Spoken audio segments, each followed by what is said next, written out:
Bueno, vamos a desarrollar una política monetaria expansiva en un contexto de economía abierta con tipo de cambio fijo.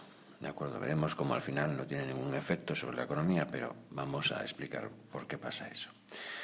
Los instrumentos de política monetaria expansiva son estos tres que están aquí, es decir, podemos provocar una bajada en el coeficiente de caja, el porcentaje de dinero que tienen que guardar los bancos privados en forma de reservas, que afecta al multiplicador, haciendo que el multiplicador se haga más grande, con lo que tendremos más dinero bancario para prestar, ¿de acuerdo? Provocando un aumento en la oferta de dinero. O podemos llevar a cabo estos otros dos instrumentos, podemos utilizar estos otros dos instrumentos. Una bajada del tipo de interés de intervención, es decir, el tipo de interés al que el Banco Central le presta dinero a los bancos privados para que estos a su vez se lo presten a las economías domésticas, ¿de acuerdo? O una operación de mercado abierto consistente en una compra de bonos. Compramos bonos y al comprarlos entregamos dinero, con lo que la base monetaria aumenta. Así que estos dos instrumentos afectan a un aumento en la base monetaria. Base monetaria.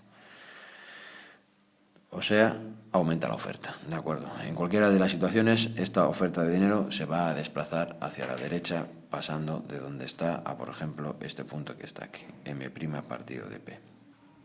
Inicialmente, al tipo de interés inicial I sub 0 se nos va a producir, entonces, a I sub 0 lo que ocurre es que tendremos un exceso de oferta de dinero, es decir, un exceso de demanda de bonos, el precio del bono sube, con lo que el tipo de interés baja. Tenemos una bajada del tipo de interés. Es decir, a la renta I sub 0 el tipo de interés ahora es más bajo, por ejemplo, aquí. Lo que hará que la LM se desplace hacia la derecha hasta esta nueva LM'.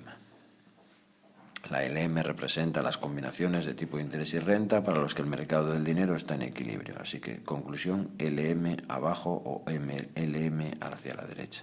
Vale. Ya tenemos analizado el mercado del dinero, ¿de acuerdo? Bien, vamos a ver qué le pasa entonces al mercado de bienes. En el mercado de bienes, ese hecho va a provocar lo siguiente, y es que la bajada del tipo de interés va a provocar un aumento de la inversión. El aumento de la inversión va a provocar un exceso de demanda de bienes, lo que llevará un aumento en la producción, un aumento en la renta. Este aumento en la renta retroalimenta al consumo, un aumento del consumo, que a su vez vuelve a aumentar la renta, puntos suspensivos, tenemos un efecto multiplicador. Bien, lo que está ocurriendo es que nos movemos a lo largo de la curva IS, a lo largo de la IS. Nos movemos a lo largo de la IS en forma descendente hasta llegar a este punto. ¿Por qué hasta llegar a ese punto? Porque en el mercado del dinero va a ocurrir un rebote. Y es que el aumento de la renta provoca que se produzca un aumento de la demanda de dinero para transacciones. El aumento de la renta provoca un aumento de la demanda de dinero para transacciones. Vale, haciendo que la demanda de dinero se desplace a la derecha, demanda de dinero a la derecha, y a un punto como por ejemplo este de aquí. Veremos que al final no pasa absolutamente nada y lo vamos a ver ahora en un instante. Tenemos una cosa por aquí y esto sería lo ideal, lo normal, hasta una IF, ¿de acuerdo? Pero lo que ha ocurrido es que la bajada del tipo de interés en el mercado exterior ha provocado el siguiente fenómeno. Entonces, en el mercado exterior tenemos que, por un lado, la bajada del tipo de interés ha hecho que ya no se cumpla la condición de la paridad. Es decir, ya no es una igualdad, sino que tenemos que esta parte es más pequeña.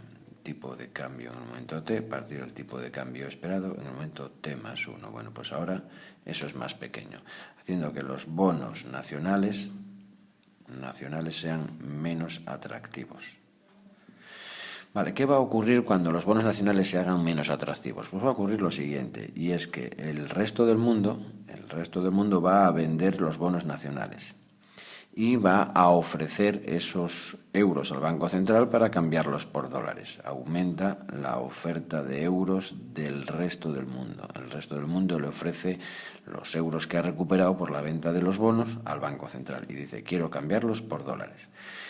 Bien, haciendo que la oferta de euros se desplace hacia la derecha hasta, por ejemplo, un punto así, más o menos, ¿vale? Venga, tenemos una oferta de euros, pero esta oferta de euros es del resto del mundo, ¿eh? Eso que quede un poco claro. Aumenta la oferta de euros del resto del mundo. Bien, Entonces, ¿qué hace el Banco Central? El Banco Central, pues en vez de dejar que el tipo de cambio baje, lo que hace es un fenómeno que es una intervención, también conocida como acomodación monetaria, una acomodación. Bien, lo que hace es demanda esos euros de manera ficticia, ¿de acuerdo? Aumenta la demanda de euros para comprarlos y los abastece, ¿de acuerdo? Aumenta la demanda de euros de manera artificial. O sea, compra esos euros al precio que ha decidido que es el tipo de cambio oficial. De tal manera que lleva la demanda de euros de manera ficticia hasta ese punto de ahí. Bien, a medida que recoge los euros que soltó antes, recordar que hizo una política monetaria expansiva, soltó euros a la economía, ¿de acuerdo? Pues ahora los está recogiendo. Entonces, lo que está ocurriendo con la base monetaria es que la base monetaria se está reduciendo. La base monetaria se reduce debido a la acomodación.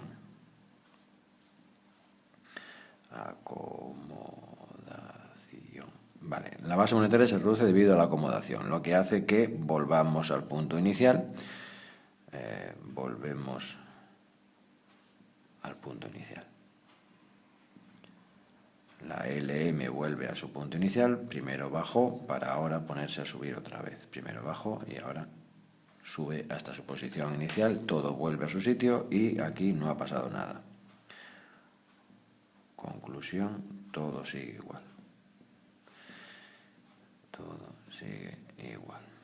La renta seguirá donde está, el tipo de interés seguirá donde está, el tipo de cambio seguirá donde está, la balanza de pagos seguirá como está, etcétera, etcétera, etcétera. No cambia absolutamente nada, ¿de acuerdo? Por lo tanto, una política monetaria expansiva en tipo de cambio fijo es absolutamente ineficiente, no consigue absolutamente nada. Y en principio ya está, eso sería todo. Así, ¿no? Sí, yo creo que sí, está todo. Pues hasta aquí.